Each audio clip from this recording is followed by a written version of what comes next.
Welcome back to Media7, where I'm talking to Simon Wilson, Karen Beanland and Stephen Blumenfeld about the dispute of the Ports of Auckland and its media manifestations. Among those manifestations, Stephen, have been claim and counterclaim over whose stance is reasonable in this dispute. I looked at the respective positions at the time that the port company went for the nuclear option and said it was going to sack everyone. And I found myself thinking that neither the company or the union position seemed entirely unreasonable. And I wondered why they couldn't get together. Why could they not reach agreement? That's what everybody's really wondering. They've been in mediation on several occasions now.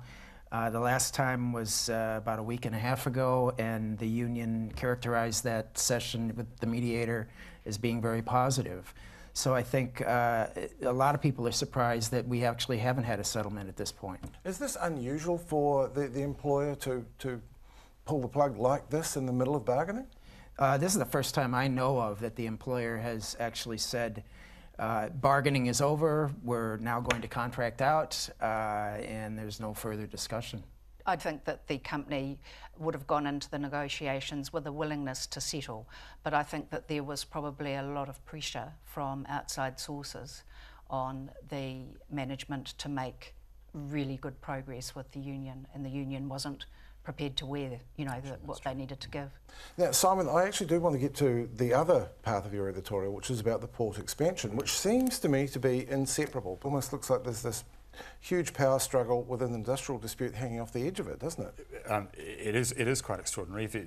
What the port has proposed that it do is to reclaim so much more of the land that it currently operates for the container wharf, really to go about halfway out across the Waitemata to Devonport. It's pretty close to about halfway across, and that of course would have really significant environmental effects on sailing, effects on just the beauty of the city.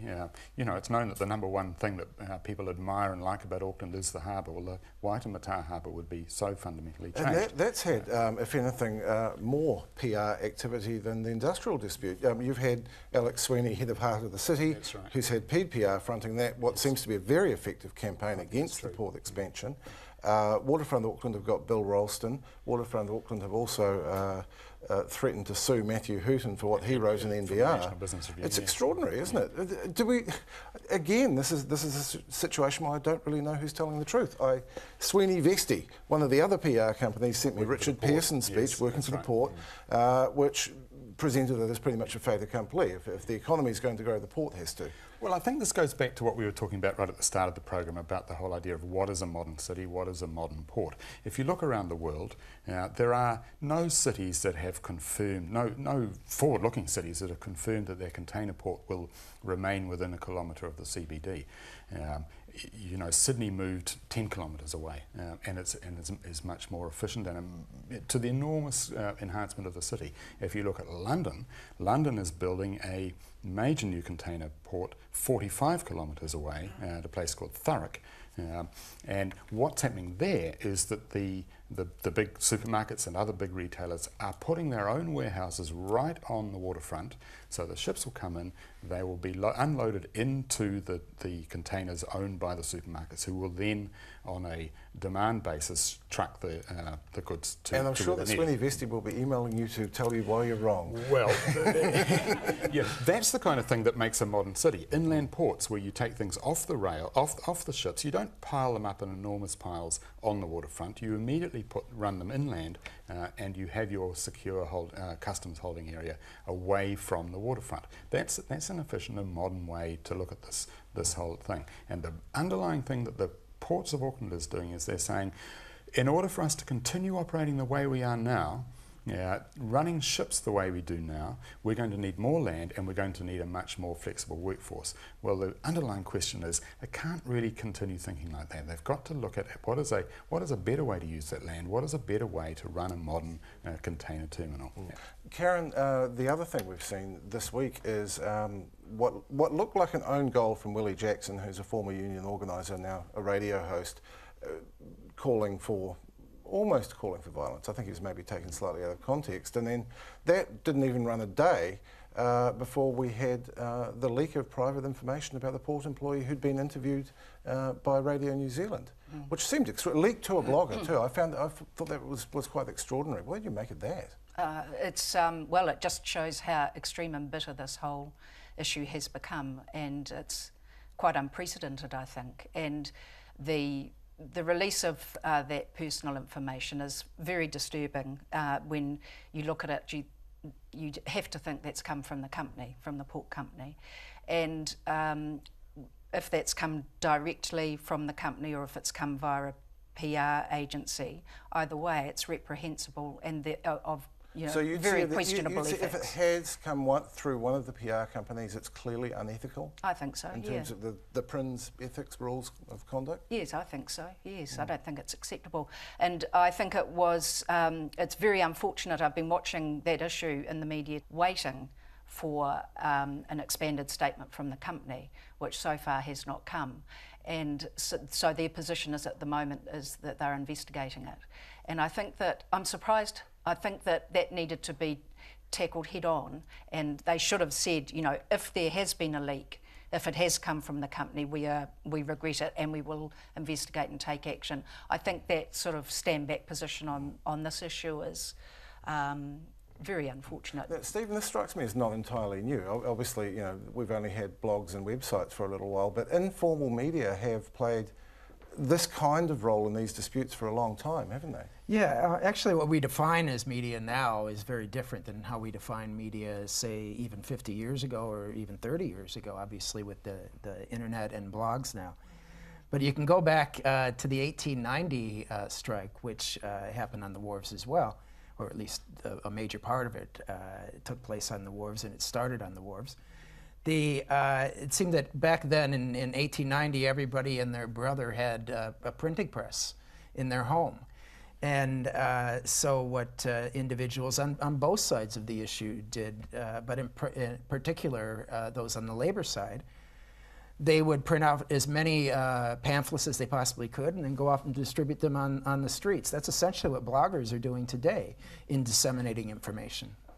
Simon, what's at stake here? Has this become an existential issue for the union movement? Oh, I think it has. You know, I mean, one of the big problems for the Maritime Union is that there are a lot of workers in this country now who don't have what they are arguing for. They don't have security of employment. They don't have an agreement that covers how they work because they're contractors, because they're casualised. But that doesn't mean that all workers should have to be in that situation. So what's at stake here for the union movement is it still going to be viable in the contemporary world to have an agreement, to have a place at the table? I think there's something else at stake for the city, which is, it's all to do with the Len Brown and the mayor, and I don't think it's got much to do with whether it's public ownership or private ownership. This is a strategic industry. There is the need now for political leadership. If Brown isn't going to give it, then the government's going to step in and give it if they need to, and it's really, it now behoves the council and Brown to say, well, we need this thing resolved, and we need it resolved in the greater and larger interests of all of Auckland, and we're going to make sure that happens. That is a political role, and it's not a political interference thing. That is simply the fundamental reason why we have governments at all, because when they're needed, they do have to step in. Do you agree with that, Karen? I do, actually, because I think that this issue at the moment, the media is focusing on the dispute in Auckland and the competition between Auckland and Tauranga. The big issue for New Zealand Inc., is the whole port, the structure of our port industry and that whole sector. New Zealand has too many ports. We have an overinvestment of ports, and the issue is that around the world, shipping is coming together on larger ships that come into very big hub ports. And if New Zealand doesn't get that right, what we will end up being is a feeder service off Australia or somewhere in Asia. And that issue is really important, and it can't be left to the market to sort out on its own. The government should be having a look at this, and a lot of there've been a lot of reports that have said as much. Stephen, last word, same question, what's at stake? I mean, there are clearly legal issues at stake for the union movement here as well, aren't there? And employers. Yeah, the reason why the CTU is so concerned about this issue and other unions are that aren't directly involved in this dispute is because what happens here really has implications in the long run for the entire labor movement. Right now, what we're expecting, once this show goes to air, we'll probably already know. But we don't know right now what the decision is going to be of the employment court with regard to this injunction that the union has asked for. This is, as I mentioned before, this is the first time, at least since we've had good faith, that an employer in the middle of bargaining has said, bargaining is over, we're going to be contracting out the workers, there's no point in continuing bargaining. Good faith requires that the parties actually bargain to a conclusion unless they have a good reason not to settle. And it'll be interesting to see how the employment court determines whether or not the employer's action by saying that they're going to contract out these workers is actually bad faith bargaining, or whether it's something that the employer is entitled to do. I think we've reached agreement that the stakes are high indeed, and that concludes this discussion in our show for the week. Thanks to Simon Wilson, Karen Beanland and Stephen Blumenfeld, and to you for joining us. We'll be back with Media7 at the same time next week. Until then, goodbye.